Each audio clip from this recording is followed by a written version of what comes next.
promise to do my best.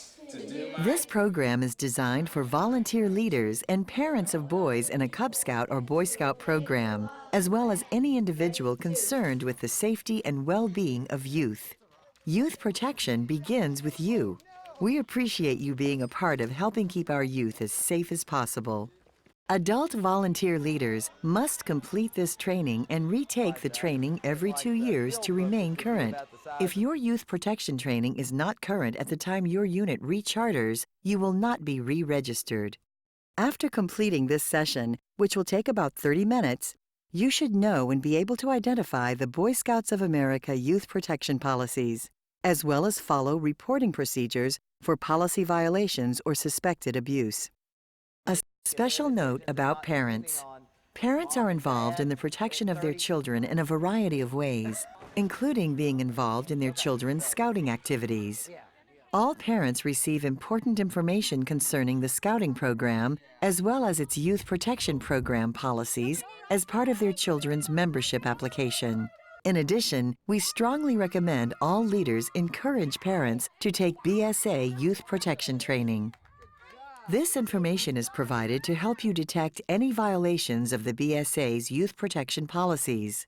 Every Boy Scout Council employs a full-time staff member known as a Scout Executive, who, along with other representatives of the Council, makes the Scouting program known and available to chartered organizations so youth may have the benefit of the Scouting program.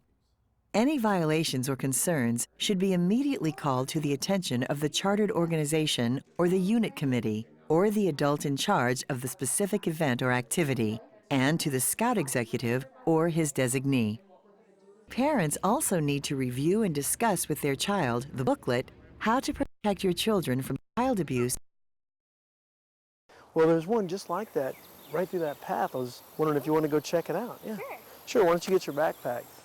Yeah, I'll show you because it's not very far from... When we go off away from other people, we always need to be 2 deep leadership, either 2 adults with 1 boy. Raccoons over there. You want to come check it out? Yeah, you go. Put up your knife. Let me show you. It's right through here. So, thing is, if you go right through this trail over here. Remember the guidelines regarding 2 deep leadership and no one-on-one contact.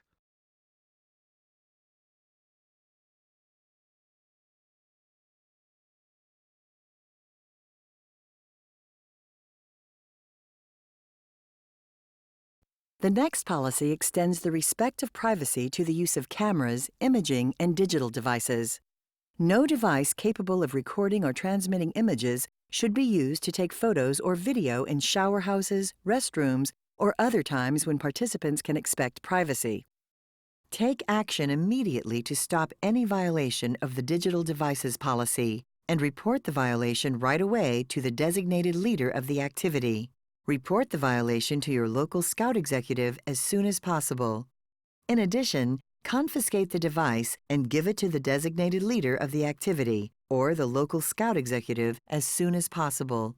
Any leader receiving such a device should take steps to deliver it to the Scout Executive as soon as possible. Such action prevents the images from being deleted or uploaded to the Internet. The 5th policy applies to camping. And now a word about grooming, a technique used by molesters to gain the trust of a child. The process typically begins with apparently innocent touching, non-sexual hugging, pats on the back, massaging the neck. The molester usually seeks a child needing affection or attention and makes the child feel special by spending time with the youth, giving gifts, and in many cases, money. They may also offer the child rides to and from activities, which violates the no one-on-one contact policy. Once conditioned to the physical contact and emotionally connected to the abuser, the contact becomes more intrusive. Adhering to the no one-on-one contact and 2 deep leadership policies, even outside of Scouting, will help prevent grooming and subsequent abuse.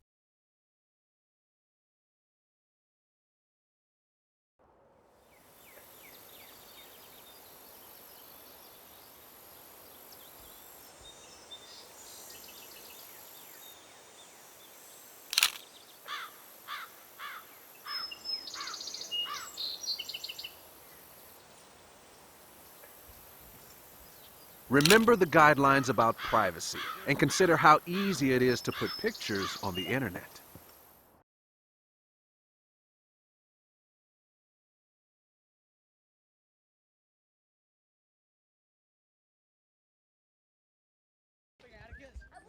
In keeping with providing a safe scouting experience for all youth, hazing and initiations in all forms are prohibited in scouting and may not be part of any scouting activity. While the BSA encourages youth leaders to be actively involved in helping execute the scouting program, adult leaders must monitor and guide the leadership techniques used by youth leaders to ensure compliance with BSA policies.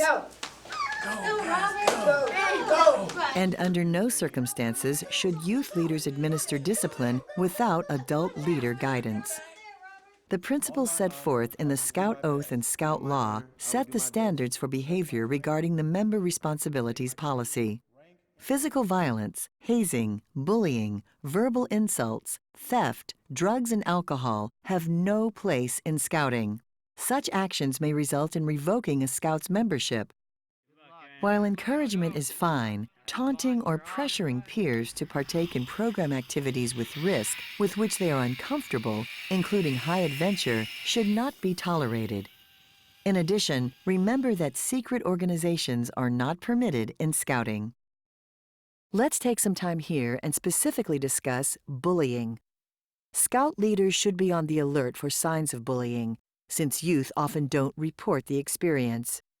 If you observe frequent absences, nervousness around certain other scouts, or anger and resentment with no apparent cause, that individual may be a victim of bullying. In addition, physical signs such as cuts and bruises or avoiding group restrooms may indicate bullying. Investigate by talking individually, but in full view of others, to a suspected target, and by increasing adult supervision, especially of the suspected bully. When you know bullying occurs, take these steps to rectify the situation. Stop the actions and protect the target from danger. Identify the behavior in a calm tone and tell the bully his actions are unacceptable and will not be tolerated. Talk to the target, explaining that bullies have underlying problems causing their behavior. Encourage the target to tell his parents. Talk to the parents of the bully, but avoid using the term bullying. Refer instead to the actual behavior that must stop. Convene a patrol leaders' council to address the behavior and brainstorm ways to prevent future bullying. Call for a committee meeting to address expectations and consequences to the bully and his parents. For serious incidents, call your local Scout executive. Always model kind behavior yourself, and let the Scouts know the Scout Oath and the Scout Law should be guiding their actions at all times. Technology has spawned other ugly forms of harassment, including cyberbullying, the use of computers, cell phones, or other digital devices to intimidate, threaten, and harm others. Tactics include spreading damaging gossip, sending hateful messages, and pretending to be someone else and posting harmful information. Ask your Scouts to report being cyberbullied to a trusted adult, even if they say they're afraid to do so.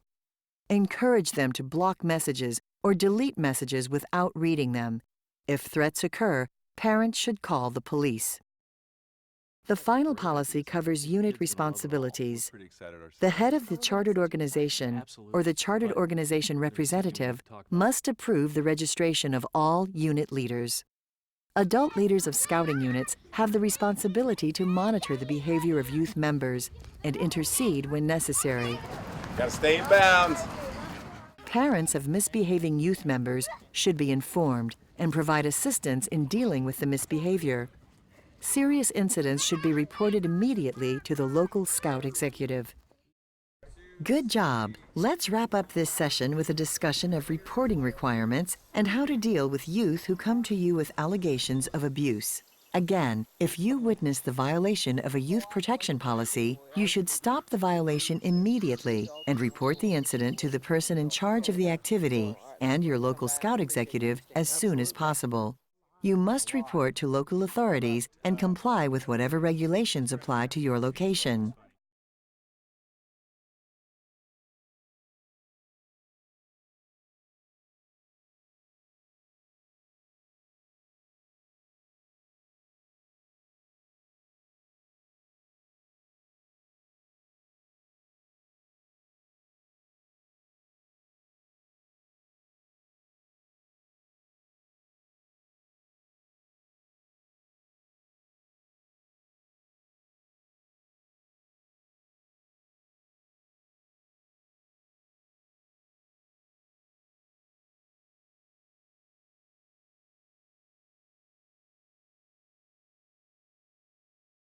If a youth comes to you with allegations of abuse, you must accept their information at face value.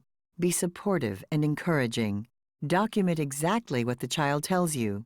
Child molesters frequently scare their victims into thinking no one will believe the victim. Listen carefully to what the youth tells you, then report the incident to the person in charge of the activity and the local scout executive and other appropriate agencies as required by law. The BSA provides several resources to further aid in protecting our youth. The Guide to Safe Scouting prepares adult leaders to conduct scouting activities in a safe and prudent manner. It Happened to Me offers parents and guardians of Cub Scout-aged youth a forum for engaging in age-appropriate sexual abuse prevention training by viewing and discussing the video. The Cub Scout meeting guide accompanying the video walks you through how to conduct the session. A Time to Tell provides parents and guardians of Boy Scout-aged youth the opportunity to engage in age-appropriate training and discussion with their troops about sexual abuse prevention. The Troop Meeting Guide offers step-by-step guidelines for conducting the session. Personal safety awareness teaches venturers ways to protect themselves from abuse.